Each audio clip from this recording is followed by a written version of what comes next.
Tenemos nuevo caramba. Muy buenas tardes, noches. Estamos transmitiendo desde la Universidad Catholic Theological Union y estamos con la Escuela Bíblica Claretiana de los Estados Unidos y Norteamérica. Hoy estamos estudiando el Evangelio de Mateo. Y bueno, es un día, como les decía, día del trabajo, y yo creo que siempre es bueno recordar a personas que han luchado por la justicia. Un tema que es muy importante, y aquí en Chicago a estos hermanos que no se les ha reconocido, ¿verdad? Un tema muy importante en el Evangelio de Mateo es trabajar por la justicia. Y bueno, ayer vimos un poquito casi el perfil de José, modelo de discípulo. Yo creo que vamos a regresar con José, porque causó algunas duditas. Y bueno, José además es un personaje muy olvidado. Lamentablemente es un personaje muy olvidado dentro de la tradición católica. Es más, bueno, María, nuestra madre, lo opaca. Hasta San Judas, ¿verdad? Todo el mundo opaca al pobre de San José. Vamos a hablar, un tema del día de hoy, vamos a hablar sobre el tema de la eclesiología o de la iglesia en la comunidad de Mateo. Les decía que este evangelio era uno de los que fue más usado y fue precisamente muy usado dentro de los padres de la iglesia por el papel que juega, o por ser el primer evangelio y el único que utiliza la palabra iglesia. 3 veces Mateo se refiere a la idea de la iglesia. Cuando hablamos de eclesiología es el estudio de la iglesia. Y bueno, serían los comienzos de esta comunidad. Tenemos también que ser honestos para decir que cuando hablamos de la iglesia en el evangelio, todavía no entendemos iglesia como la entendemos ahora. La iglesia como la entendemos ahora es mucho después y tiene un largo proceso de evolución. Entonces, ¿qué se entendería por la palabra iglesia en el siglo I? La palabra iglesia viene del griego que se llama eclesía, y la eclesía es la asamblea. Eclesía sería la asamblea, muy al estilo de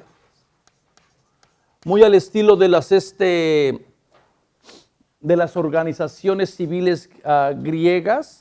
Entonces, en la asamblea es donde se reunían los ciudadanos, y allí es donde se tomaban las decisiones para cómo regir a la ciudad, la polis, y cómo regir también a la familia.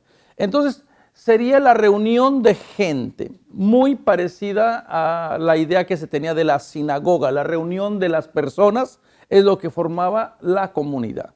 Donde está la comunidad de personas, donde se reúne la persona, estaría la asamblea, estaría la iglesia.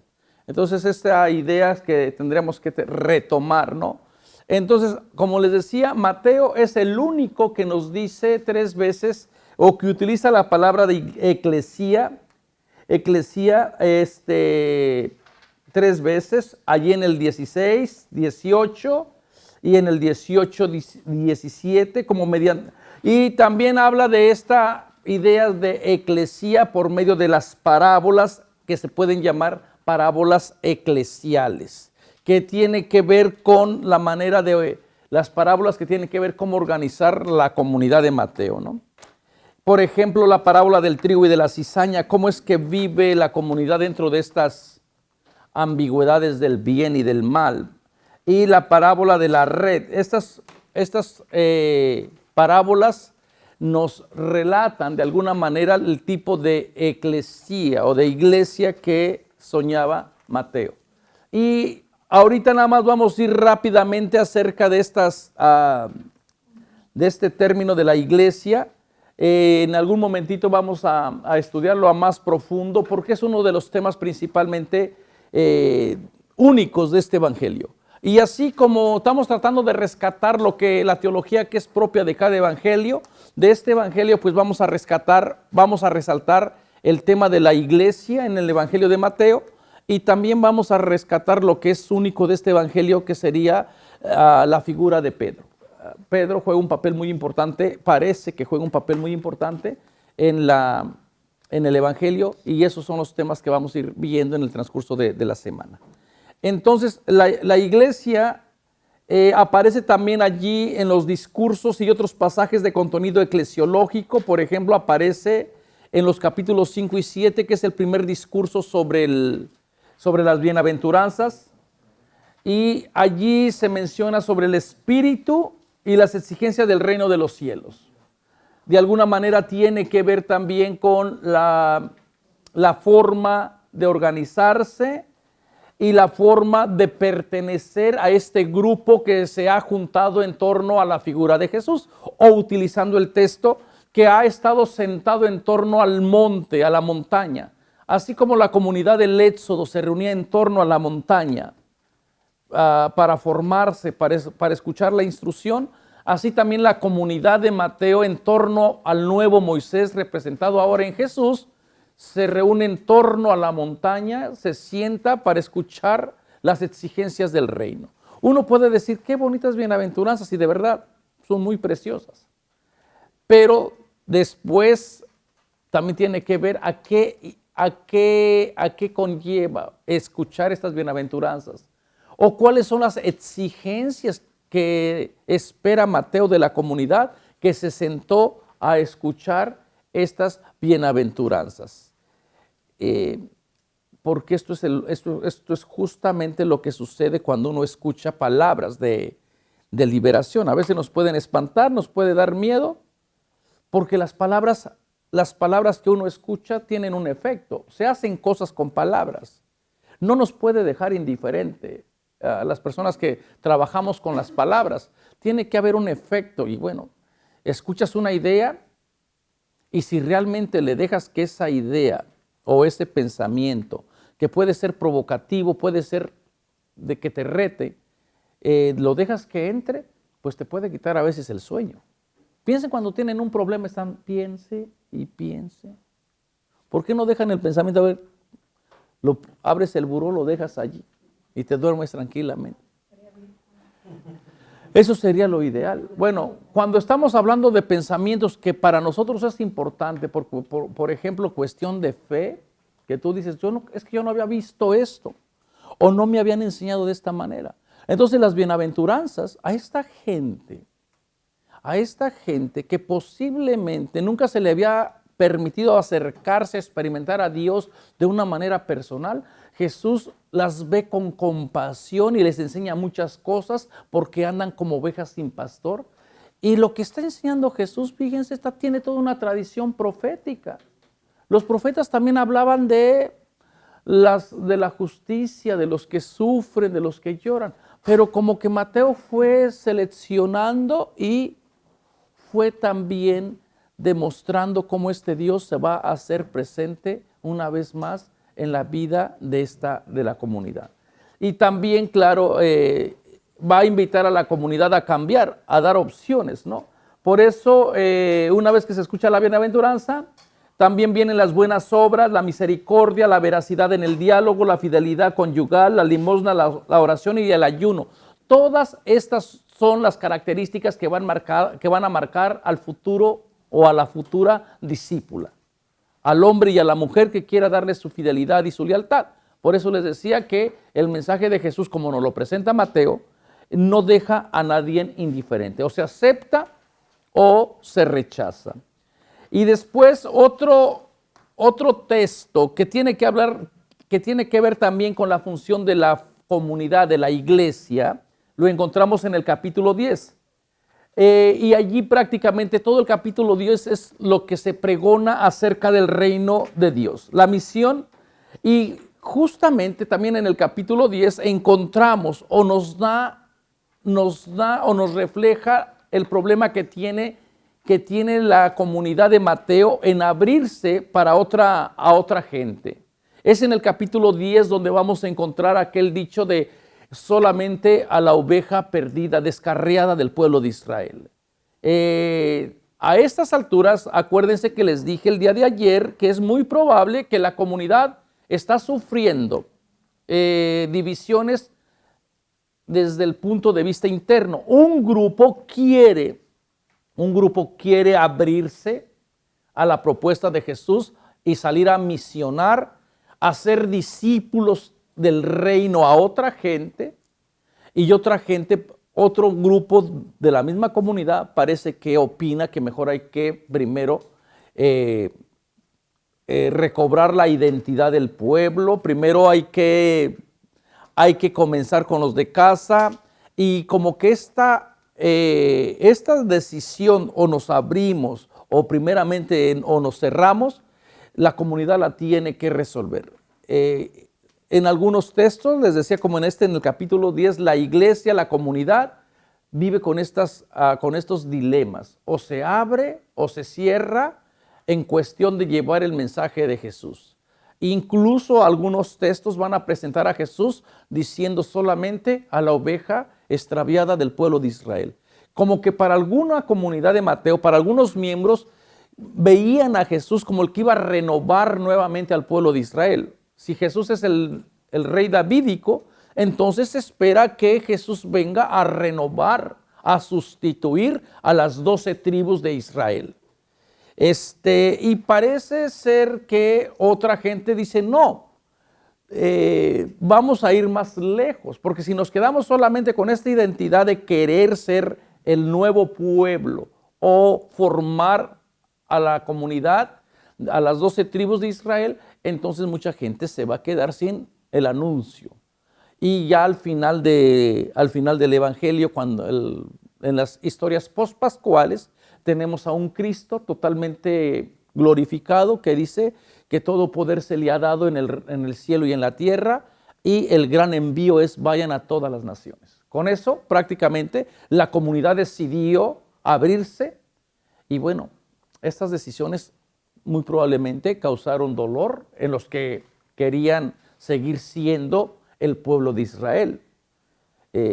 Como en todas las decisiones, hay gente que no está de acuerdo en las decisiones que se toman, ¿verdad? Hay gente que dice, no, es que, miren, no sé, les ha dado, por ejemplo, pongamos un caso ahorita concreto, mucha gente está tratando de regresar a las misas de latín, y la gente va y la gente piensa que eso es lo que les gusta. Entonces, y aunque no le entienda nada, pero la gente va. Entonces, pero hay otros que dicen, bueno, vamos, y siempre causa un poquito de... Siempre que... Pues es... Y ojalá se retrocediera hasta estas comunidades, pero se retrocede. Bueno, la otra es cómo reconciliar a los diferentes grupos dentro de la comunidad.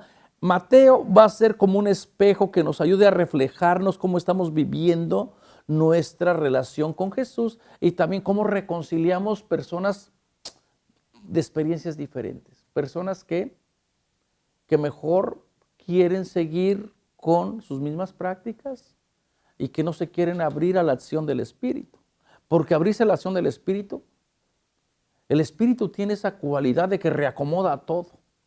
Uno pensaría que dice, no, es que solamente yo voy a venir aquí. Darle la lealtad al Espíritu prácticamente es cuestionar y reacomodar todo.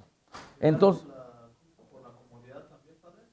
Comodidad, lo que tú, y bueno, ya es que cada quien, y otra de las cosas que a mí me gusta, y lo vamos a ver cuando hablemos de la iglesia ya en las parábolas, una de las cosas que la comunidad de Mateo parece que enfatiza es como Dios tiene un proceso para cada grupo y para cada persona. Y a veces nosotros somos los que no sabemos cómo actuar con los procesos, ¿verdad? Quisiéramos que todo el mundo ya rápido estuviera. Miren, los procesos son muy costosos, y la comunidad comenzó humildemente. Los seguidores de Jesús comenzaron un puñito de gente. Bueno, por eso la parábola del grano de la mostaza, ¿no? ¿Por qué? Porque esa era la realidad de la gente. Tenemos orígenes humildes, no me canso de repetirlo. Entonces, comenzó en el capítulo 5 al 7 hablando de primeramente la bienaventuranza, después las exigencias de vivir en comunidad, y cuáles son los valores que esta comunidad va a tener. Y después el capítulo 10, los pregoneros del reino, pero todavía vamos a entrar en las dificultades si nos abrimos o nos cerramos.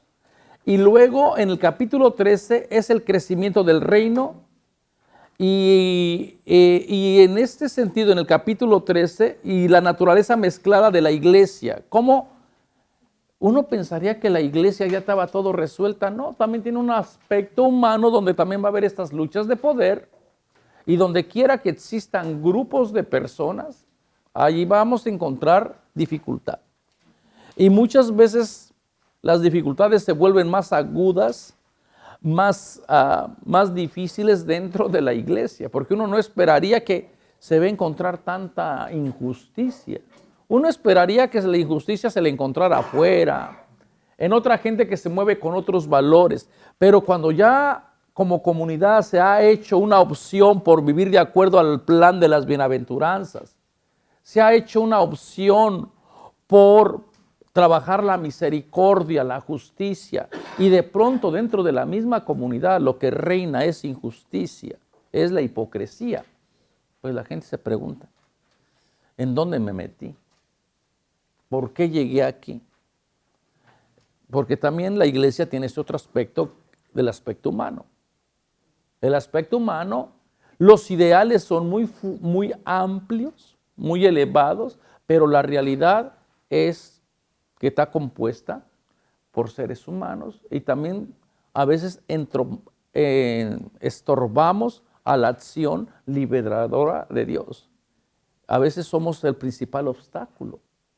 A veces el Espíritu quiere hacer grandes cosas y uno se queda así como que no me muevas tan rápido, déjame así como estamos, ¿no? Entonces el capítulo 13 va a narrar las dificultades de esta comunidad como iglesia. En el 16, ahí vamos a tener la palabra de tú eres Pedro y sobre esta piedra edificaré mi iglesia. Este texto lo vamos a estudiar a fondo para ver exactamente qué es lo que la gente entendería, qué es lo que el Evangelio de Mateo estaba tratando de decir. Y también vamos a ver cómo este texto se ha usado para apoyar una cierta teología que a lo mejor no tenía el sentido o a lo mejor no era la intención del mismo texto. Esto lo vamos a ver cuando estudiemos la figura de Pedro y bueno, este texto es clásico, ¿no? Y allí nos encontramos al Pedro como roca, al Pedro que tiene poder de las llaves, el poder de atar y de desatar.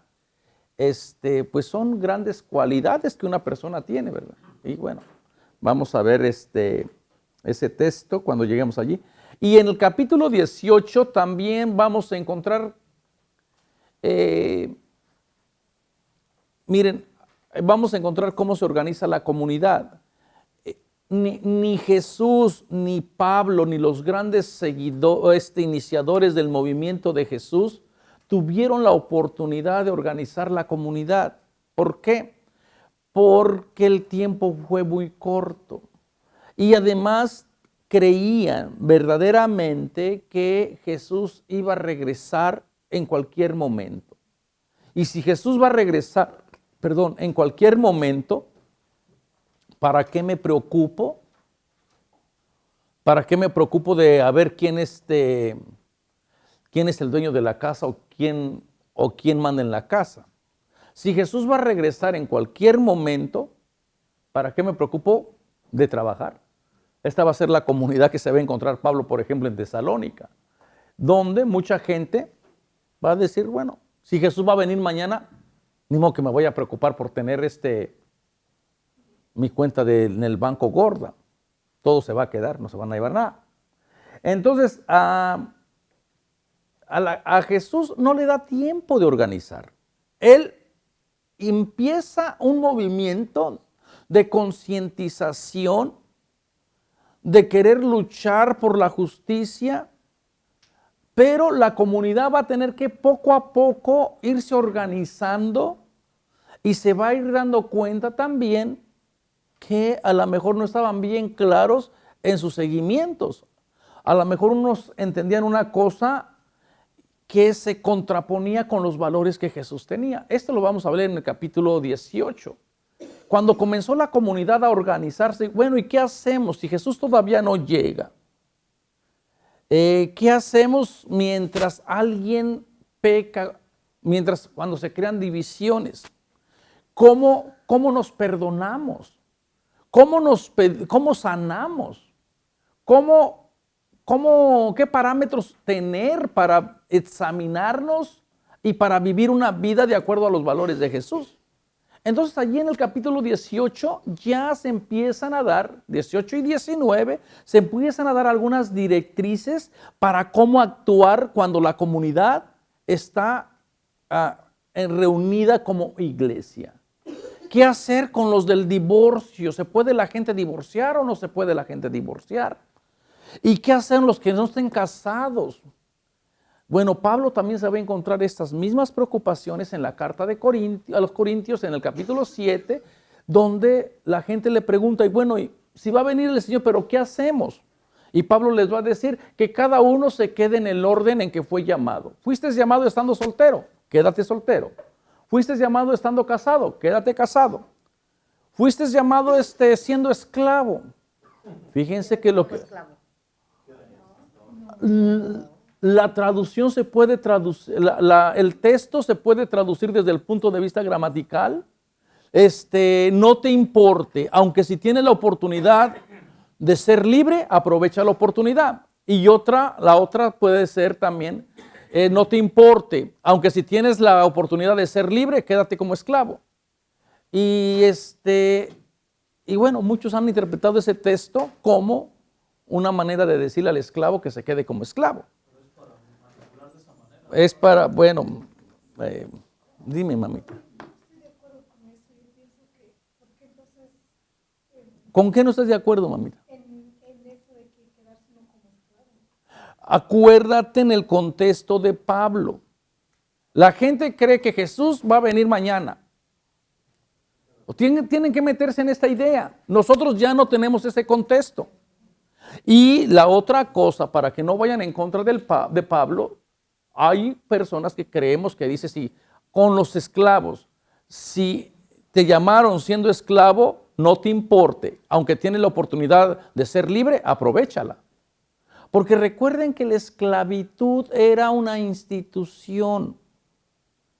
Ni Pablo ni Jesús, hablamos de eso cuando estuvimos hablando de Pablo, ni Pablo ni Jesús abolieron la esclavitud, porque eran parte de su cultura. No le quieran pedir a Jesús y a Pablo que fueran los derechos humanos, porque también ellos están condicionados por una cultura. Y en esa cultura los derechos humanos apenas, hoy que estamos celebrando el día 1 de mayo, miren, en el siglo XIX apenas se logró que la gente, los trabajadores, solamente trabajaran sus 8 horitas. O sea, y bueno, la esclavitud todavía no termina, tiene otras formas. Entonces acuérdense esto, esta comunidad, la comunidad de Mateo, en el capítulo 18 y 19, también está tratando de organizarse. Otra cosa es cuando ya saben que Jesús no va a regresar. Entonces, cuando Jesús no va a regresar, entonces hay que organizarnos y ahora sí, vamos a ver. Parece ser que ciertas comunidades saben que Jesús no va a regresar pronto. Y si Jesús no va a regresar pronto, pues entonces sí vamos a tener que decir, a ver, ¿quién me va a traer la palabra? ¿Quién va a ser misionero? ¿Quién va a partir el pan? ¿Quién nos va a enseñar? ¿Quién nos va a instruir? Porque entonces ya no se tiene la conciencia de que Jesús va a llegar mañana. Y mientras tanto, tendríamos que tomar, yo creo que la invitación de Pablo. Vive tu día plenamente. Y lo que menos importa es si llega hoy o sigue en un milenio. Tristemente, porque nos pueden quitar la paz, y que no les quite nadie en su paz. Que no les roben su paz. Porque mientras andan diciendo paz y seguridad, dice Pablo, ustedes se olvidan de vivir. Y yo creo que Muchas veces nos olvidamos de vivir por estar tratando de pensar cómo será la gloria, cómo será, cuántos angelitos cabrán en un alfiler. Vive tranquilamente tu vida. La gente se gasta sus ideas pensando en cómo y quién tendrá la mejor visión y qué. Vive tu vida plenamente. O sea, tenemos criterios de cómo vivir, cómo ir relacionándonos. Porque por estar pensando en lo que a lo mejor ni pasa ni es, como diría el Julio Iglesias, nos olvidamos de vivir. Y se nos va el año, se nos van las edades, se nos viene la vejez encima y nosotros todavía pensando, ay, viví con rencor en mi corazón. Y no aprendemos a vivir. Bueno, capítulo 18 y capítulo 19, en el Evangelio de Mateo, la comunidad va a comenzar a dar directrices. Estos textos los vamos a regresar después, ¿no?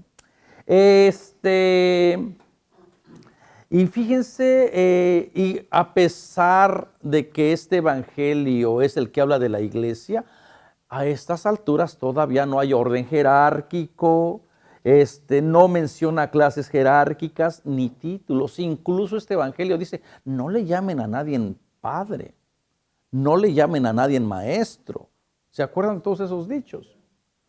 O sea, no te los está diciendo solamente así para que se oiga bonito, te los está diciendo para que el que quiera ser verdaderamente hermano y hermana, que sea servidor, que sea una comunidad de iguales. Y bueno, a la gente no le gustan muchas de estas cosas, ¿verdad? Entonces, en el capítulo 23 se van a criticar otros modelos y prácticas de liderazgo, especialmente contra los fariseos. No sean como esos hipócritas, ¿se acuerdan?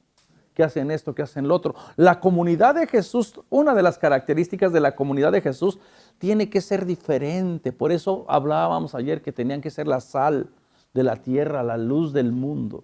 A esto parece la iglesia de esta de la luz del mundo. No hay una iglesia que se llama así, ¿verdad? No, es una iglesia que se llama la luz del mundo, que es, creo, de Guadalajara. Nació en Guadalajara. ¿No vendrán ustedes? El hermano Aarón, creo. Y parece que tiene. Está en la provincia, ¿verdad? Y parece que tiene muchos seguidores, ¿eh? Bueno, tenemos que reapropiarnos esta imagen de ser la luz del mundo, pero la luz del mundo como le entiende Cristo, no como le entiende el hermano Aarón. Pues sí.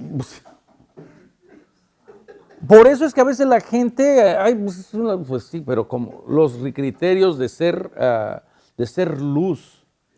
Imagínense esta imagen tan simbólica. Jesús mismo es el que dice, yo soy la luz del mundo.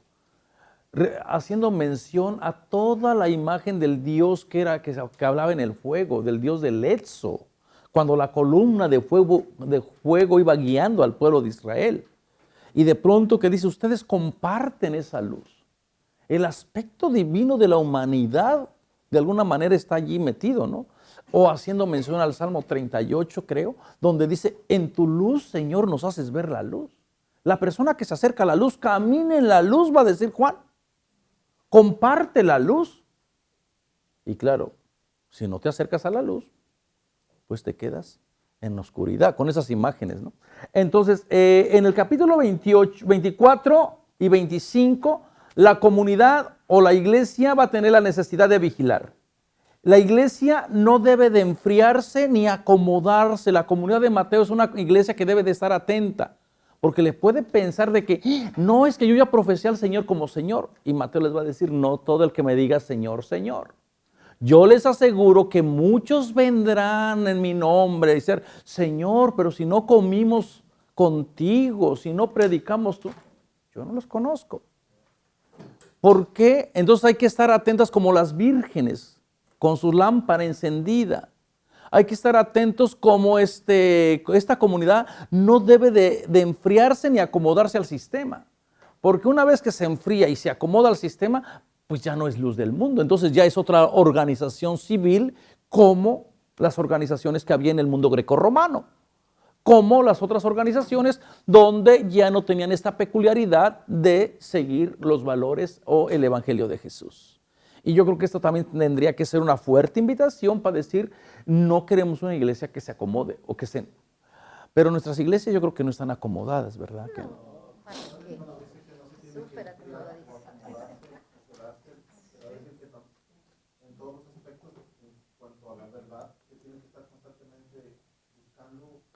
En todos los aspectos. Y esto, ahorita solamente les estoy mencionando algunas características de lo que significa ser iglesia para la comunidad de Mateo. Para que vean que a estas alturas, que a pesar de que es el único que utiliza la palabra iglesia, no entiende iglesia como la entendemos nosotros. La comunidad de Mateo, la iglesia de Mateo tiene que ser una iglesia que está despierta, una iglesia que está activa, una iglesia que es crítica, una iglesia que... Las cosas que a mí me encanta de este evangelio, que te presenta una comunidad también con sus luces y con sus sombras y que no tiene miedo de decirte, mira, si se andan peleando, se andan peleando. Tienen problemas desde el inicio, o sea, hay gente en la comunidad que andan buscando poder, y que no saben cómo reconciliarse, que les está costando trabajo. El hermano Jesús tuvo esta idea de dejarnos ideales muy grandes, ideales que son muchas las expectativas que tiene y lamentablemente como comunidad a veces nos quedamos muy abajo. Como comunidad, como personas o como dice la gente, no damos el ancho con la propuesta de Jesús, no dar el ancho, ¿verdad? Por más que estiremos los pies. Bueno, entonces, y también en el capítulo 28, la misión de la iglesia tiene por su propia esencia, la iglesia debe de ser misionera. Una iglesia que se acomoda no puede ser misionera. ¿Por qué tanta insistencia del Santo Padre? De que sea una iglesia en salida. ¿Cómo me gustaría tener una iglesia pobre? Una iglesia en salida. El hecho, a ustedes les puede parecer nada, pero el hecho de que el Santo Padre ya no viva en los lugares donde por generaciones, nuestra iglesia sí puede decir por una antiquísima tradición, porque llevamos 2000 años, no cualquiera comunidad la puede decir, donde por generaciones, el hecho simbólico de que el Papa vive en un departamento más modesto, pues es un gesto y otras cosas que el pobre quisiera hacer, pero el protocolo lo tiene encima. Entonces, toda esta idea del Papa de volver a una iglesia en salida, yo creo que tenemos que tomárnoslo en serio. Nuestros documentos ahora del capítulo de los claretianos, por vez primera yo les dije, ay, qué bueno está el documento. Me lo leí completamente con agrado. Ay, qué bueno, Manuel, que te gustó. Digo, ahora vamos a ver cómo lo ponemos en práctica. Está muy bueno, porque está hablando de una misión en salida, de ir a las periferias, de no... A ver, vamos a ponerlo en práctica. A ver si es cierto. No es fácil salir a la periferia. Queremos estar en el centro. Hasta en las cosas más banales. Si van al bautismo quieren ser el bautizado, ¿verdad? Si van a la boda quieren ser la novia. Si van al funeral quieren ser la muerta o el muerto. La gente quiere estar en todo. La gente quiere estar en todo. Se llevan hasta allí, vean cómo la gente hasta ver quién llora más, a ver quién no llora. A veces somos tan banales como, bueno. Entonces, la iglesia que Mateo quiere es una iglesia misionera. Una iglesia que no va y hace discípulos. Ese va a ser, vayan por todo el mundo y hagan discípulos. Y hacer discípulos, comparte tu fe, comparte tu historia. Y claro, también aquí va a venir, no impongas, comparte. Y redescubre cómo el Espíritu de Dios está trabajando en otras culturas. Pero es que no son de nosotros. Uy, Jesús casi se los come. Vimos a uno que expulsaba a los demonios, pero como no es de los nosotros, se lo prohibimos. Ellos esperaban que Jesús les diera una palomita. ¡Ay, qué bueno! Muy bien. Porque la verdad, ustedes son los defensores de la verdad. Llamen a 1-800 Pedro, Pablo. Jesús les dice, no. Fíjense lo que Jesús dice. No se los prohíban. ¿Qué es lo que invita? Reconoce cómo el Espíritu trabaja muy a pesar tuyo. No puedes controlar la acción liberadora del Espíritu. El Espíritu mueve. ¿Y qué es lo que tiene que hacer la iglesia? Ir a reconocer cómo el Espíritu está trabajando. En vez de andar prohibiendo, ¡ay, qué bueno, hermano! No te conozco, pero mira, nosotros nos movemos justamente por esos mismos valores. Pero que nuestras misiones, llega otro hermano, ¡ay! No creen en la Virgen, ¡ay! No creen en los santos, fuera el portazo. Comienzan con lo más difícil, lo más escabroso. En vez de que comiencen, oye, tú defiendes la vida. Sí, yo también, qué bueno. Echémosle ganas. Hagamos una oración para que vengamos unidos. Pero para llegar a esto, ya primero porque como son los defensores, y Dios guarde la hora si no hay defensores, ¿verdad? Pero tú no eres defensor, ¿verdad, Abiatar? No, padre, pues yo no me... Ok, entonces, una iglesia misionera, una iglesia en salida, una iglesia que abrace. Dios tiene muchos caminos, no podemos... Dios es más grande que la iglesia. Dios es más grande que la comunidad. Dios tiene muchos caminos. A mí me encanta de una manera espectacular cómo el Evangelio de Juan habla de esta realidad, ¿no? Cuando Jesús se presenta como el buen pastor.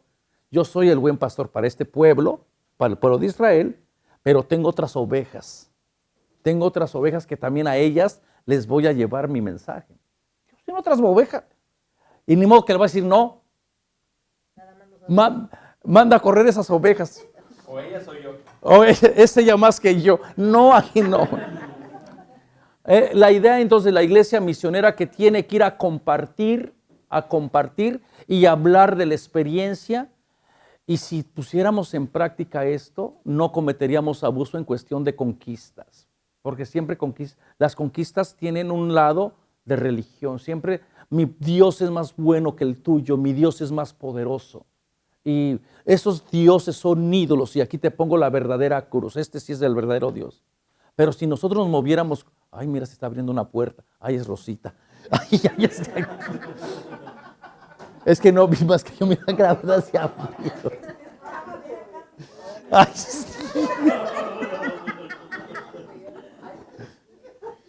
ay, pobre el que tenga que editar los videos, va a tener que editar mucho. Ok, entonces, sí, Silvia. Entonces, ¿por qué si la iglesia tiene más de 2000 años y es tan sabia y sabe? La verdad, ¿por qué pasa? ¿Por qué pasa esto? Que la iglesia siga peleando con las demás comunidades. ¿Por qué pasa esto, mamita? Porque también el otro aspecto es que la iglesia también tiene su aspecto humano. Y en su aspecto humano, pues a veces ganan también los deseos de controlar. ¿Alguien tiene un pañuelo de casualidad? ¿Cuál es la diferencia entre ir y compartir? ¿Entre quién? Entre ir y evangelizar y ir y compartir. Gracias. Cuando hablemos en el capítulo vamos gracias, manita. En el capítulo 28 vamos a tratar ese tema. Porque la gran comisión que llaman mucho los testigos, los otros hermanas, tiene ciertos requisitos de cómo ir a ser discípulos. No solamente es aquí te les va todo el discurso, no. Y luego también el de bautizar. No es bautizar por bautizar, tiene que haber una conciencia clara de lo que te vas a comprometer. Entonces, pero lo vamos a ver este tema de la gran comisión. Entonces, fíjense, es una iglesia, gracias mi general, es una iglesia, le robaste todos las servilletas a Anel y se va a enojar. La iglesia como comunidad la iglesia como comunidad es una iglesia organizada para los diferentes sacramentos y ministerios. Casi que ya ahora también cuando hablamos de sacramentos desde el punto de vista bíblico, todavía no tienen toda la teología que tiene el día de ahora los benditos sacramentos. Todavía no, por ejemplo, en el sacramento del bautismo, todavía no tienen esta teología de que por medio del bautismo nos convertimos en, bueno, parte del pueblo, somos sacerdotes, profetas y reyes. Todavía no hay esta teología. Esta teología se va a ir desarrollando a través de los siglos. Pero sí se puede hablar de que ya hay ciertos sacramentos en cuestión de pertenencia. El sacramento lo que hace te da identidad. Por ejemplo, el bautismo, ya hay una referencia al bautismo. Vayan y hagan y bauticen. ¿Y qué es lo que significa bautizar? Sumergir. Y ya hay una invocación y por medio de esa inmersión, ya te da una identidad, puedes hacer parte de. Todavía estamos en los albores de de los mismos sacramentos, ¿verdad? Entonces, ya se invoca en el nombre de Dios Padre, Dios Hijo y Dios Espíritu Santo. Entonces podemos decir que también ya la figura de Jesús se le están dando ciertos atributos o se le está equiparando con al Dios Padre del Antiguo Testamento. También la Eucaristía, el compartir comidas instituido por Jesús. Y bueno, una de las características de esta comunidad, justamente de la iglesia, es hacer comidas fraternas. Nosotros a veces pensamos que la institución de la Eucaristía solamente se da en la última cena. La última cena es la culminación de otras muchas comidas. Y dentro de las comidas de Jesús, la finalidad es que la gente pudiera nutrirse, pudiera verse como hermano, como hermana. Y además, acuérdense que la comida era todo, ¿no? Entonces, en esta idea, la iglesia tiene que proveer el espacio, el lugar, para que toda la comunidad pueda celebrar a Dios que se hace alimento, al Dios que provee, al Dios que cuida de su comunidad. Y el otro aspecto, el sacramento de la reconciliación fraterna, todavía, este sacramento es el que más se desarrolló más tarde, fíjense. En los principios de la comunidad de la iglesia, el sacramento de la reconciliación se hacía comunitariamente. Toda la gente se confesaba mutuamente los pecados y bueno, traían esta tradición del pueblo de Israel, donde la gente se reunía como comunidad, confesaba pecados y la comunidad perdonaba o no perdonaba. ¿Y qué es lo que hacían después? Bueno, le echaban los pecados contra el chivo expiatorio, lo aventaban al desierto para que el chivo se llevara los pecados por allá. Entonces, el hecho del sacramento de la confesión ha sido evolucionado y fíjense con una teología muy buena, una teología muy buena donde dice que la persona que se reconcilia experimenta la fiesta. Y uno solamente está para ver cómo Dios está trabajando en la historia de cada persona. Como sacerdote que escucha la confesión, el papel de uno solamente es ver cómo Dios está trabajando, cómo la gracia de Dios está operando en la persona. Pero lamentablemente, casi todo el mundo tiene muchas experiencias muy negativas del sacramento, ¿verdad? Así que lo hemos desvirtuado. En las curaciones y anuncio del evangelio también es una iglesia que tiene que aprender a sanar, a darse cuenta de que hay miembros que están enfermos y hay que sanar, hay que curar y hay que anunciar el evangelio, palabras de aliento, ¿no? Casi siempre en este evangelio tenemos que recordar que Mateo escribe para la iglesia pospascual, después de la resurrección. Es Jesús resucitado quien aparece en sus páginas. Se puede notar la frecuencia del título Señor en boca de sus discípulos en este evangelio, un título cristológico, ¿no? Y ayer hablábamos también de que esta comunidad tiene que experimentar, la comunidad de Mateo, la iglesia en Mateo, tiene que experimentar al Dios que está con la comunidad. al Dios que no abandona la comunidad, al Dios Emanuel, al Dios que va guiando la historia, al Dios que va invitando a toda la gente a sentirse conectada con el Dios de Israel, pero también ahora con el Dios que actúa en la persona de Jesús. Y qué bueno que esta idea la volvamos otra vez a celebrar y a recuperar, de sentirnos, decir, Dios está detrás de mi historia, Dios va guiando mi vida. Nos movemos por fe. Y Jesús estará en medio de la comunidad reunida en su nombre. Yo creo que estas promesas de donde 2 o 3 se reúnan. Fíjense cómo fue después evolucionando esta idea. La idea era lo que Jesús dijo, o lo que Mateo recuerda a Jesús diciendo es, donde 2 o 3 se reúnan en mi nombre. Estamos en el año 80 cuando se dijeron esas palabras, que se recuerdan. Después, por el año 90-95, ya vienen las cartas de Timoteo y van a decir prácticamente que Dios actúa por medio del obispo y por medio del sacerdote y por el diácono. Después, del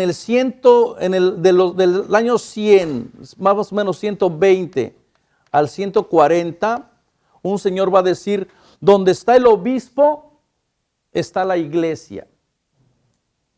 Ya no es donde están 2 o 3, ahora es donde está el obispo. El obispo representa a la iglesia. Y después en el siglo IV va a decir, donde está Pedro, está la iglesia. Ya no va a ser en todos los obispos, ya solamente en el de Roma. Y de allí esa es la tradición que venimos heredando de los padres de la iglesia, cuando se dice, donde está Pedro, está la iglesia. Eso, vean cómo se fue transformando, ¿no? Al principio la idea era, la iglesia está donde 2 o 3 se reúnen, ahí está Jesús. Y ya después, no, donde la comunidad se reúne, está el obispo. Después, donde esté el obispo, está la iglesia. Y después, donde está Pedro, está la iglesia. Bueno, esto es solamente una manera de ver cómo nuestra eclesiología también, nuestra manera de entender la iglesia ha ido evolucionando. Entonces, Jesús resucitado que promete al final estar con la comunidad. Jesús al inicio está con la comunidad como el Emanuel, en medio del evangelio está, en medio de las personas cuando se reúnen en su nombre. Cuando se reúnen en su nombre, si se reúnen para criticar, para morderse, allí no está Dios. Aunque hagan todas las cosas bellas y maravillosas que nosotros hacemos.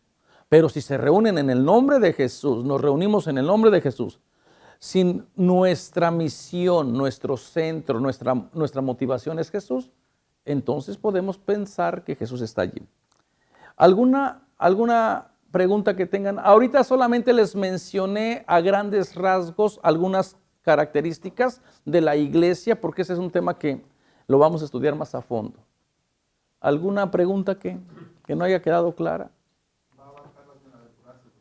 Después vamos a ver si... Ok. Los discípulos en el Evangelio de Mateo. Mateo, desde ahorita les digo, trata de suavizar el papel de los discípulos. Recuerden que Marcos parece ser que es bastante crítico contra los discípulos. En cambio, Mateo los trata de suavizar. Vale la pena recordar que cuando hablamos de discípulos, también estamos hablando de discípulas. Acuérdense que es un término genérico que incluye a ambos. El discípulo ideal, según Mateo, es aquel que pone en práctica la voluntad del Padre. Y aquí va a centrar toda su idea de no basta con tener fe en Jesús y comprender sus enseñanzas. Es necesario ponerle en práctica. Es más importante poner en práctica que el decir Señor, Señor.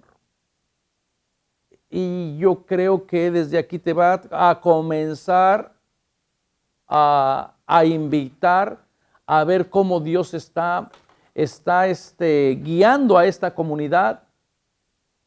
Porque a lo mejor a veces es muy fácil abrir la boca, pero poner en práctica lo que uno cree, a veces no es tan fácil, ¿verdad? Entonces, Precisamente la certeza de esta venida última de Jesús, en la que se manifestará toda su gloria, es una motivación importante para que los discípulos pongan en práctica sus enseñanzas. Y si hay que poner en práctica todas las enseñanzas, primero tienen que saber qué enseñanzas y dónde van a cimentar esas enseñanzas y cuáles son los valores que motivan esas enseñanzas. Por eso también deben de estar atentos y vigilantes, como el mayordomo sensato, el que hizo lo que tenía que hacer, o las vírgenes previsoras, y no como las otras, ¿verdad? Que no trajeron suficiente vino. Pues cuando venga el Hijo del Hombre, habrá un juicio severo para todos aquellos que no hayan puesto en práctica el mandamiento del amor. Y este mandamiento que deja de ser abstracto en el capítulo 25, cuando empieza a decir, tuve hambre, tuve sed, estaba enfermo, desnudo, era migrante, con el menos insignificante. Y prácticamente, si alguien puede decir, pero ¿qué es el amor? ¿Cómo lo manifiesto? ¿Dónde me lo encuentro? Bueno, cuando lo hicieron con la persona menos insignificante. Entonces, si no se es capaz de reconocer la presencia de Dios en las personas menos insignificantes, pues no hay manera de reconocer a Dios en ningún otro sacramento. Y es allí donde a veces a nosotros nos tendríamos que cuestionar, porque la gente a veces quiere mucho ciertas prácticas, y porque dice que así, allí sí ve a Dios, ahí sí siente a Dios. Pero si esas prácticas están desconectadas de la experiencia de los que tienen hambre, de los que tienen sed, de los que están desnudos, de los que están enfermos, de los que están encarcelados, de los migrantes, pues uno puede cuestionar qué tan profunda es esa espiritualidad. Y casi muchos de nuestros grupos se pasan más bien la vida en tratando de tener ese momentito único de yo y Dios. De yo y Dios. Y parece ser que se han olvidado de conectar yo y mis pobres, yo y mis enfermos, yo y mis encarcelados. Por esos caminos nadie se puede equivocar, según Mateo. Pero es difícil, ¿verdad? Por eso tenemos que ser una iglesia en salida. Y si uno les predica a la gente acuérdense que el Papa dijo, fíjense que el Papa dijo que Jesús estaba tocando a la puerta, pero no para que lo dejen entrar, sino para que lo dejen salir. Pero la gente lo quiere encerrar, más bien lo quiere encerrar y no lo quiere dejar salir. Porque una vez que tú ya lo tienes controlado allí en un templo, en una hora, en un día de la semana, pero ¿qué tal si el resto de la vida? Entonces, esta es una espiritualidad muy fuerte en cuestión de ser comunidad, que nos invitaría a Mateo. El capítulo 25 prácticamente debe de ser lo que nos examine día con día, de decir en dónde nos encontramos a Jesús y no lo reconocimos, en dónde se nos perdió. A lo mejor se nos perdió en tantas otras cosas. El discípulo es uno que tiene un vínculo muy personal con el Señor Jesús, la cual implica un esfuerzo de imitación de parte del discípulo, ser manso, compasivo, como lo es su maestro. Por otro lado, el discípulo en el Evangelio de Mateo es el que hace la voluntad de Dios. No se puede hacer discípulo si no se tiene esta conexión con la persona que se quiere seguir. Y esto también va a tener a la memoria cómo es que en la antigüedad el discípulo aprendía del maestro, vivía en la casa del maestro por tiempos, pasaba gran tiempo con el maestro. Y por ahí va a haber todavía estas imágenes de los que quieren seguir a Jesús en el Evangelio de Juan. Maestro, ¿dónde vives? Jesús le dice, vengan y lo verán. Vengan lo que hay, esto es lo que hay y esto es lo que se van a comprometer. Y desde esas experiencias la gente tiene que responder en sí, me acomoda, sí me gusta esta experiencia, o esto es demasiado. Entonces tiene que haber una relación de intimidad, de gozar la presencia de la otra persona, de los que comparten valores, de los que comparten ideas, donde se pueden expresar estos comportamientos. Entonces, Otra de las cosas que también tenemos es el discípulo comprende las enseñanzas de Jesús y puede enseñarlas en turno. No es aquella persona que solamente aprende para sí, no es aquella persona que solamente trata de impresionar como otros grupos, sino es una persona que va a poner en práctica o va a hacer a otras personas discípulos por medio de su enseñanza, de compartir su historia. Mateo típicamente presenta a los discípulos como buenos entendedores del mensaje de Jesús, suavizando, entendiendo benignamente o hasta cambiando en su contrario los textos de Marcos que hablan de la torpeza de los discípulos. Mateo los trata muy bien. En Marcos continuamente encontramos expresiones como no tienen fe, y esa expresión es cambiada como hombres de poca fe. Bueno, ya por lo menos en nosotros no tienen nada de fe. Acá tienen, aunque sea un poquito. Ya, ¿cuál será la verdad? Muy probable Marcos era el que era verdad, pero Mateo los trata con mucha benevolencia, ¿no? Por eso parece querer presentar la comprensión del mensaje del Señor como una de las principales características del discipulado de Jesús. Porque si el discípulo no entiende, pues ¿qué va a enseñar? Si no entiende qué propuesta está presentando Jesús o qué es lo que Jesús quiere, ¿cómo va a poder enseñar a otra comunidad? Entonces, aquí podemos notar los del maestro de la ley, los escribas que hacen discípulos del reino. Este va a ser uno de los textos claves de estos escribas porque posiblemente refleja la comunidad de Mateo que viene del trasfondo judío y donde algunas personas posiblemente le dieron su adhesión a la propuesta de Jesús y se hicieron escribas del reino de Dios, ¿no? Que podría ser una descripción concisa del ideal de este evangelio, hacerse discípulo del reino. Esto es lo que intentamos, no de comunidades, discípulos del reino, a la propuesta de Jesús. El discípulo es uno que debe tener fe, confianza en el poder y bondad de Dios. Esto es al final lo que nos tiene que mover, la fe en Dios. En el sentido fundamental de la fe en Mateo es el de una acción humana por la que un suplicante crea para sí mismo un encuentro con Jesús. Es lo que hace que uno importune la ayuda de Jesús, superando todos los obstáculos que impiden a uno llegar a donde está Jesús. Y esto, por ejemplo, lo vamos a ver cuando estudiemos el texto de Pedro. Señor, si eres tú, mándame ir a ti. Y Jesús le dice, ¿se acuerdan? Ven. Y cuando va, se empieza a hundir. Hombre de poca fe, ¿por qué has dudado? Entonces el discípulo ante todo tiene que tener fe. Tiene que tener fe. Incluso tiene que tener la confianza de decirle a Jesús, no entiendo lo que tú me estás pidiendo, pero aquí estoy, aquí estoy. Entonces ser discípulo invita a la comunidad a comenzar una relación diferente con este nuevo Moisés, ¿no? Curiosamente, en el Evangelio de Mateo, más tienen fe los demás que los mismos discípulos. Todo el mundo tiene fe, parece que todo el mundo tiene fe, menos los discípulos. El leproso, los que traen al paralítico, la hemorroísa, el capitán romano, la mujer sirofenicia, etc. Todos los demás tienen fe. Qué grande es tu fe, hija, qué grande es tu fe. Siempre Jesús va a decirle a todo mundo, menos a los discípulos. Y a uno desde ahí lo va a decir, bueno, ¿por qué? ¿Por qué Mateo?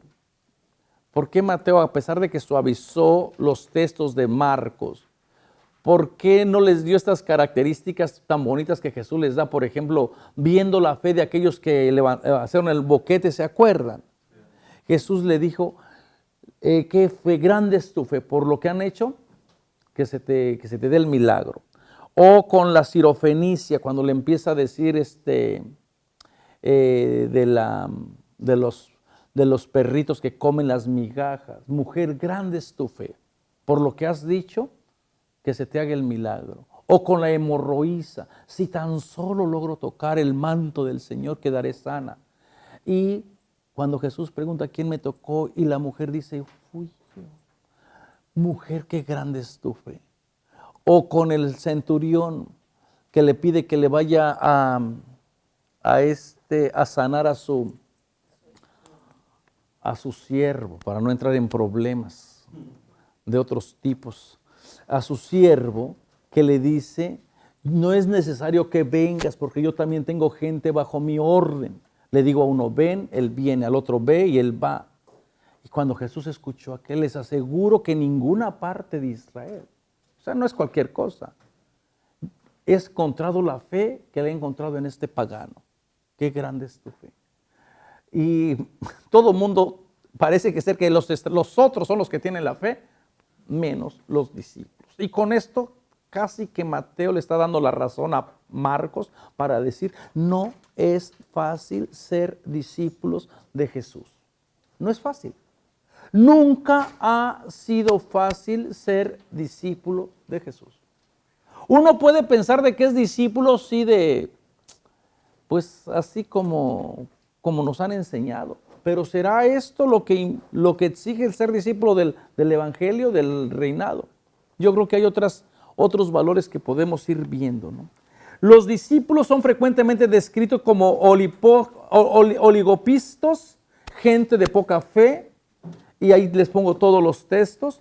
Parece referirse a una fe que no llega a la altura de lo que se espera de un discípulo. Una fe quebrantada, dudosa, débil. Una fe temerosa en medio del fracaso, la cual, sin embargo, no es rechazo ni negación total de la fe. Tienen un poquito de fe. Tienen un poquito de fe. Y con este poquito de fe, Dios hace maravillas cuando uno camina con ese poquito de fe. Y bueno, si tuvieran en la otra, pero ¿cuál fe les voy a aumentar? Jesús les dice, si tuvieran la fe como el grano de mostaza. Bueno, Jesús yo creo que no sabía del granito del ajo, porque es más pequeñito que el de la mostaza. No tienen nada. Si tuvieran así, haría algo, pero ¿qué les voy a aumentar? Para aumentar primero tienen que tener algo. Pero ¿verdad que a nosotros no nos va a pasar así? Nosotros sí tenemos fe. Okay. Otra de las características del discipulado de Mateo es que tienen que guardar las enseñanzas de Jesús. Esto va a ser sumamente importante. Vayan a Mateo 28, por favor. Mateo 28, 20. Bueno, todo el 28.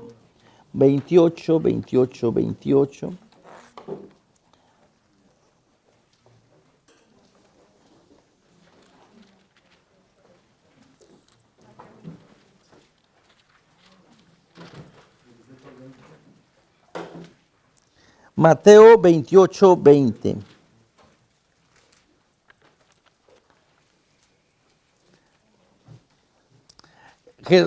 Jesús ha resucitado. Y otra vez los 11, fíjense, bueno, desde el 16. Los 11 discípulos fueron a Galilea, al monte ¿a dónde comenzó todo? Galilea, otra vez el mismo sentido teológico que tiene para Marcos, Galilea. Al monte, justamente al monte, porque para Mateo Jesús es el nuevo Moisés, y de la misma manera que Moisés subía al monte al encuentro con Dios, aquí Jesús también subió al monte, ahora ya glorificado, que les había indicado Jesús. Al verlo se postraron.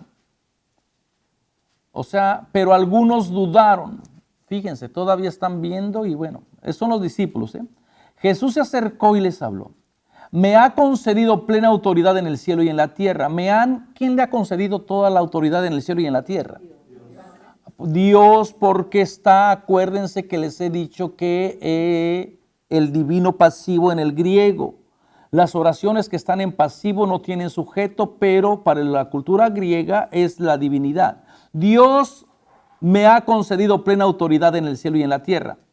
Y fíjense, con autoridad, esta autoridad se comparte. Esto es la otra grandeza de Jesús. Que la autoridad no se impone, se comparte.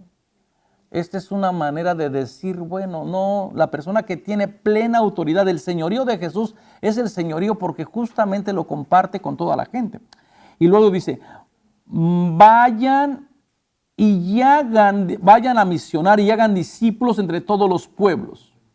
Primero hay que hacer discípulos y luego hay que bautizar. No al revés, aquí sí el orden de los factores sí altera el producto. Nosotros regularmente primero bautizamos y luego tratamos de hacer los discípulos, si es que lo logramos. Porque recuerden lo que dicen los intelectuales, la iglesia solamente sirve para el bien nacer y para el bien morir. Los ves el día del bautismo y te los encuentras en la caja. Y todo el resto de la vida, la gente, bueno, no digo de ustedes porque ustedes son personas buenas que han estado aquí, pero regularmente la gente no se vuelve a parar. Entonces, primero es hacer discípulo y tiene lógica. Primero tienes tú que saber a qué vas a aceptar. ¿Qué es lo que tú vas a qué le vas a dar tu fidelidad? Ustedes no pueden seguir a una persona si no saben quién es esa persona o cuál es la visión. Primero tienen que saber exactamente qué implicaciones tiene el ser discípulo de Jesús, el ser discípulo del reino, el ser discípulo de la cruz, el seguir los valores de las bienaventuranzas. ¿Qué es lo que trata de decir? Ve y anuncia el querigma y diles exactamente a qué nos comprometemos. Es ir a ser discípulos, no hay que tomarla a la ligera. Es prácticamente de compartirles la fe, compartirles quién es Jesús, decirle de las exigencias del discipulado, y una vez que la persona libre, voluntariamente, acepte ser discípula, entonces ya está lista para el bautismo. Pero lamentablemente nosotros primero bautizamos y luego tratamos de ir educando. Y la gente se irrita porque se les pide una plática. ¿Cómo es posible? Si de por sí la gente no viene a la misa, no viene a esto. Y fíjense, y no quieren ir a una plática o a las 3 pláticas, no sé, ¿cuántas pláticas dan? Una de 45 minutos. Y en lo que ponen el café se les fueron 10, quedan la plática en 35. Y en lo que dijeron los nombres, en que se presentaron otros 5, quedan 30. Y en lo que estaban haciendo la oración, o sea, al final solamente les dicen, ustedes van a ser parte del Hijo de Dios y no se les olvide el sobre. Casi a veces eso, o sea, y qué curioso que la gente no quiere ir a una plática de 1 hora y se pasa semanas buscando en donde no exigen ese requisito.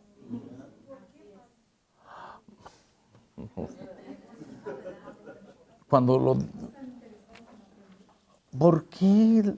Porque no hemos quizás tomado en serio el discipulado, porque no hemos tomado quizás en serio lo que realmente implica el ser discípulo, hacer discípulos. Por eso Mateo también tiene esa misma preocupación.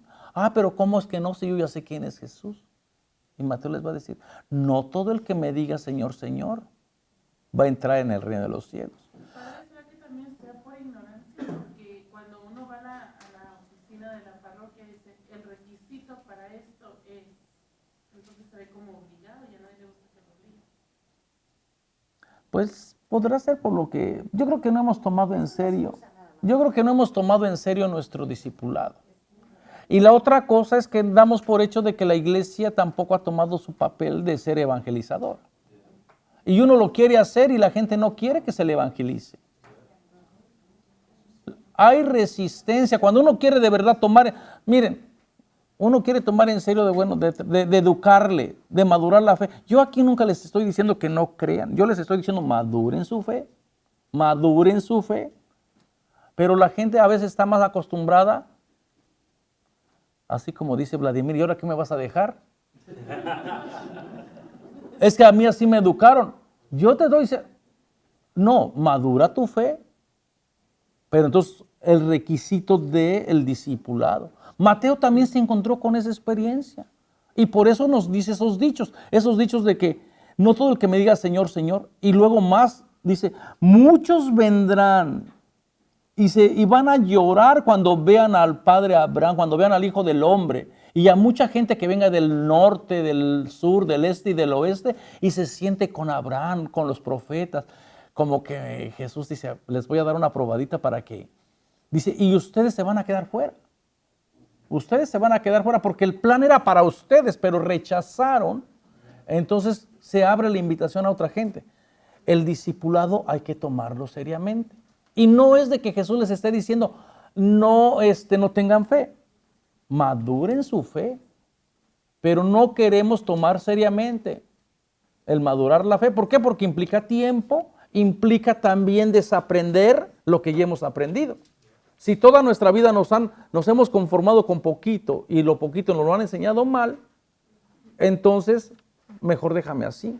Porque lo que ustedes proponen, ay no, es que es un proyecto muy largo de 3 años, ay no, que es de compromiso, ay no, que... O gente enojada, es que yo no vine aquí para ir a vender a uno. No. Como los tengo esclavizados vendiendo todos los días, allá en Fresno, es que no, que yo no, y gente grosera, no me esté llamando ya, me enseñaron los textos, dije, ay, qué fea gente. O sea, decir, bueno, en la noche de la información se les dijo. Pero bueno, de todo hay. Pero la otra cosa es de que uno puede decir, si no se toma en serio el compromiso, ¿cómo no vamos a estudiar? ¿Cómo podemos vivir nuestro bautismo? La teología de la iglesia no está mal. ¿Por qué se bautiza? Por la fe del papá y de la mamá y por la fe de los padrinos y de las madrinas. Entonces, la teología está bien. O sea, como se ha ido organizando, está bien. Lo que a veces ya no está tan bien es que ya a lo mejor la fe del papá y de la mamá, a lo mejor ya ellos no hacen su parte en transmitirles esa fe y quieren que la comunidad venga y me los eduque. Aquí ahí tengo a la María Eugenia que le gusta andar de catecista, acá tengo a otra y se los aviento. Y ustedes, no. Yo creo que todo mundo tiene, así nuestra gente piensa. Tú hazte cargo de estos. No, es que tú te tienes que, como papá y como mamá, tienes que transmitirles tu fe. Todavía dicen, es obligación que ustedes les enseñen a eso. Pues no. Entonces, pero ven como si la teología de la iglesia está bien. Ya desde el hecho de los benditos padrinos, ¿dónde se agarran a los padrinos? ¿En dónde se los agarran? En la cantina. De verdad, tú vas a ser mi padrino. Ni se conocen. Mi compadre, sí, cómo no. Y ahí están, la verdad que sí, vieja. Sí, viejo. Sí se ve buena persona, escribe bonito. Bueno. Al rato ya después vienen, padre, ya no quiero, quítela del que ya no quiero que sea mi compadre porque es bien chismoso. Ah, pues usted lo escogió. No, ya desde allí está mal. O sea, si vas a buscar una persona que sea modelo que trate, no se trate, que trate de ser una persona honesta, que tenga valores, que tenga principios. Y luego la gente después dice, no, ¿y por qué no quiere este? Porque ese va a ser modelo para tu hijo, para tu hija. Sí, mamita. Jesús en la iglesia católica, ¿cuántos años él tenía cuando fue bautizado? El bautismo, como les decía, en el mundo bíblico no se entendía como se entiende ahora. Y según los evangelios ya sería una persona mayor, porque ya y es interesante incluso en el bautismo de Jesús, donde comienza después de toda la propuesta de las tentaciones, donde ya hace una decisión libre de lo que quiere según el evangelio de Marcos. Ya sería una persona que se bautizó grande, según el evangelio. Esta era la tradición por mucho tiempo de bautizarse grandes. ¿Por qué cambió? Por las circunstancias cuando la iglesia ya se hizo más numerosa y la gente, también había la idea de que, acuérdense, todavía no teníamos el sacramento de la reconciliación como lo entendemos ahora. La gente creía que el único sacramento que perdonaba los pecados era el bautismo. Entonces la gente por eso alargaba su bautismo hasta el final del día. Ya casi cuando venga, ya casi la muerte que esté allí dándome el guadañazo, que se me eche el bautismo. La gente así lo aguardó. No, estas fueron las razones. Por eso muchas personas se bautizaban en el lecho de muerte. ¿Por qué? Pues ya no hay otra oportunidad. O sea, cometió un pecado mortal al infierno. Chiras pelas, ya. No, miren con esa teología, ¿quién no va a vivir en miedo? Pero en cambio, cuando gracias a Dios que, primero la pregunta de por qué cambió. La idea era de que la gente conscientemente, la idea de aquí es, tú conscientemente vas a bautizarles, pero primero vas a ser los discípulos, les vas a enseñar todo lo que significa ser discípulo. Y una persona solamente puede ser discípula, una persona que tenga uso de razón. Una persona que esté consciente del compromiso personal que va a adquirir. Entonces, la práctica general era que solamente las personas mayores pueden llegar a ese conocimiento de decir, yo sí acepto a Jesús en mi vida, yo personalmente lo acepto como mi Salvador, lo acepto como mi maestro, como mi guía, porque yo tengo uso de razón. Y cuando el padre de la familia en el siglo I aceptaba el mensaje y se bautizaba a todo el mundo, a los esclavos, a las mujeres, damos por hecho que también a los niños. Entonces, pero después, cuando la iglesia ya no fue esa comunidad pequeñita, sino que creció y se hizo grande y ya utilizó toda la estructura que tenía antes el imperio, entonces la iglesia modificó las prácticas del bautismo, pero siempre y cuando con la intención. La iglesia da por hecho para que el bautismo no es mágico, que trabaje es que primeramente el papá y la mamá tomen su responsabilidad de querer educar. Está allí, se les pregunta, ¿qué le piden a la iglesia de Dios? ¿Qué le piden? ¿No les preguntan a los que... Papás y padrinos saben del cómo... Sí. Bueno, si es que llegaron temprano, si no es que todavía están borrachos por la cruda, porque celebraron antes del bautismo, ¿verdad? Entonces, tiene todo el ritual, o sea, ¿sabes lo que estás pidiendo? ¿Sabes qué eres el bautismo? Ok, bueno. La iglesia da por hecho de que ustedes los papás y las mamás van a transmitirles la fe, van a echarse el compromiso por el niño o por la niña, y después, para que el niño y la niña después hagan su profesión, libremente. No es como los otros hermanos creen de nosotros, que nada más los bautizamos sin saber, no.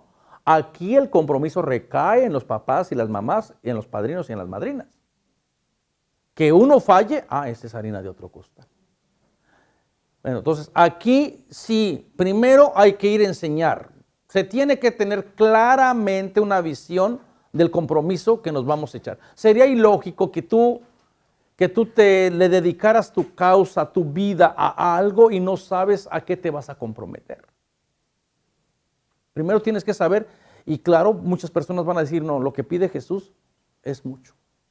Y yo les digo, no, Jesús no pide mucho, Jesús lo pide todo, porque la propuesta es acomodarse de otra manera. Entonces, enseñen a guardar, primero, hagan discípulos entre todos los pueblos, no solamente en el pueblo de Israel, entre todos los pueblos. La misión se abre. Entonces con esto las barreras que separaban al que era pueblo del que no era pueblo, al que era judío, del que era griego, al que era mujer, del que era hombre, al que era esclavo, del que era libre, quedan, como diría Pablo, aniquiladas. En teoría, porque en la práctica posiblemente va a haber gente que va a querer seguir conservando esos privilegios. Entonces, entre todos los pueblos, la salvación se da universalmente. Luego, después, viene la incorporación por medio del bautismo. Y este bautismo solamente es de inmersión, solamente el baptizo en griego, solamente sumergir. ¿Qué cualidades tenía este bautizo? Solamente de identidad. A estas alturas eres parte de. Con esto es el ritual que te incorpora a esta comunidad que cree en Cristo Jesús. ¿Es el que reemplaza la circuncisión? Porque en la circuncisión solamente los hombres eran parte de la mujer, como no tenía... No tenía que circuncidarle, ¿no? ¿De qué había que circuncidar?